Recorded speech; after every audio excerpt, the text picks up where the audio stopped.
diaturke panjenenganipun Mas Cahyo kae karo Mas Mas Bendot. Bendot wonten dalu menika ya iki mengakoncane dhewe akeh lho. Ya panggah diaturke. Sumangga dumateng panjenenganipun Mas Bendot kaliyan Mas Cahyo jumeneng wonten ing dalu menika mulya budaya. Yo!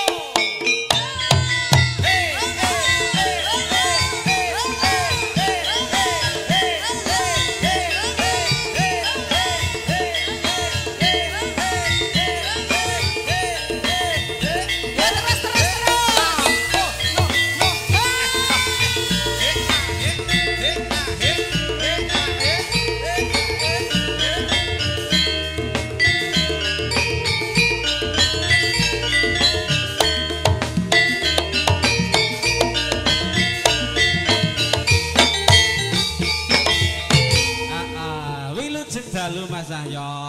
Nggih. Iki etok-etoke ya kaya tamu ya salim-salim dhisik. Ya salim-saliman awake dhewe wong salim ki ya panggah kebak barokah kok. Ora ana arane. Nah iki mau ya sakjarengipun nuwun sewu. Niki panjenengan kula timbali wonten mriki kalian Mas Bendot. Iki mau kok sajake kok awake dhewe nglumpuk ning kene lek urung klumpuk bareng ki urung bisa regeng. Nggih, dereng gayeng ngoten nggih. Durung gayeng. Lek simbole sing kono, lek durung liyeng dereng gayeng, tapi lek awake dhewe lek urung ngumpul bareng urung gayeng. Oh, nganten. Mengke ditambahi liyeng kados Pak Kiro nggih mboten napa-napa. Mboten napa-napa, kuwi seje simbole. Niki kula tak aturke panjenengan Kakang Mas kula Mas Bendot. Niki mangke sanjenengan kula aturi kersanipun menghibur para lenggah sedaya wonten dalu. Oh, nganten. Monggo Mas Ben. Heeh, wilujeng dalu Kang Mas. Nggih, Kang Mas wilujeng dalu. Menika senior kula Pak Suji. Oke. Ngene kok kudune lek sing dicemol iki praya Mbak Lia mosok ya aku ki bokongku tipos ngene iki dicemol. Oke, Kang Cahyo nggih. Wonten dawuh kempal kan kanca-kanca. Niki wau acarane napa? Kajatipun niki wau tedak sinten. Tedak sinten DL Ezra. Cewek napa cowok? Niki nggih jelase niku lek gambare para kewan-kewan kados awake dhewe biasane niku nggih cowok. Oh, cowok. Nggih. Oh, cowok menika betul nggih. Lho lek niki nggih cowok niki.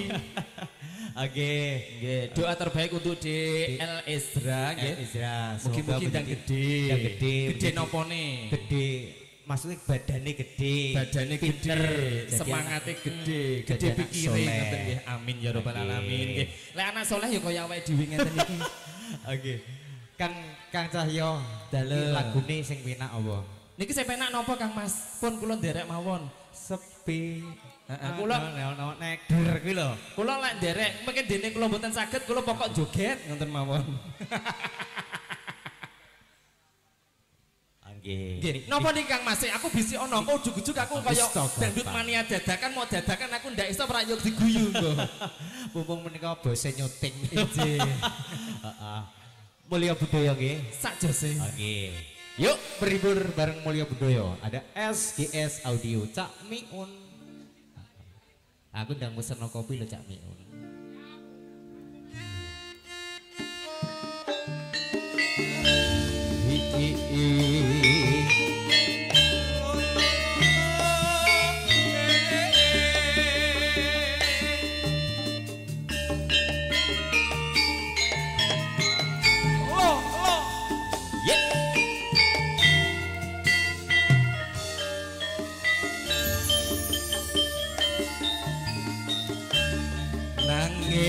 Sajroning atiku nalika sliramu ninggal aku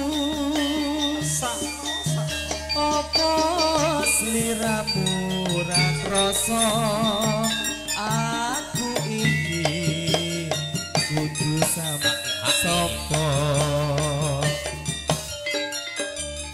tak suwun rino lan wengi muga-muga Gusti ngijabahi sok kapan anggonmu bali bisa kumpul kaya do ing uni jangan cara jarang dadi jaranan jarang jarane jarang dadi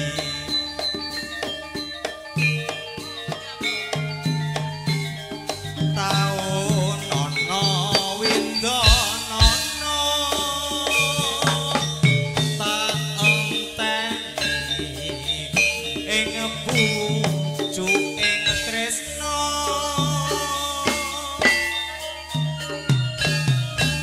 balong nangka bebasane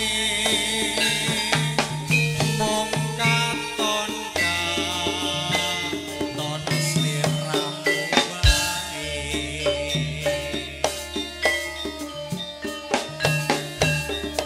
Aja lali pawelingku uga mono nimas janji-janjimu janji-janjimu aku kang setya satu tak enteni nganti saelengku yo Moyo Budaya SKS Audio iya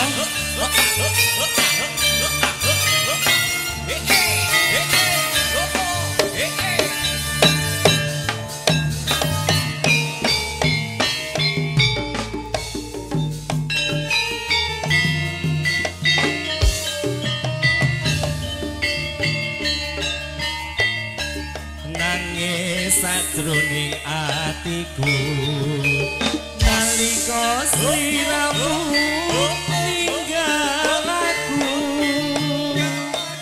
apa sliramu rakoso aku kudu sabar karo sapa tak suwun rina lan wengi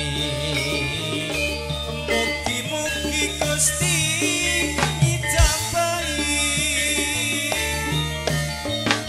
sok kapan anggonmu bali iso kumpul kaya kuwi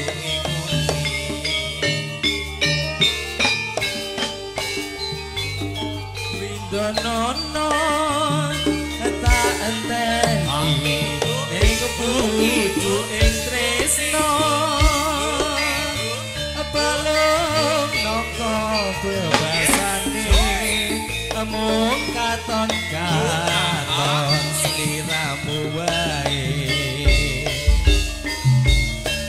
aja lali pawelingku uga mono nimas janji-janjimu aku kan setya satu tak enteni nganti saelengku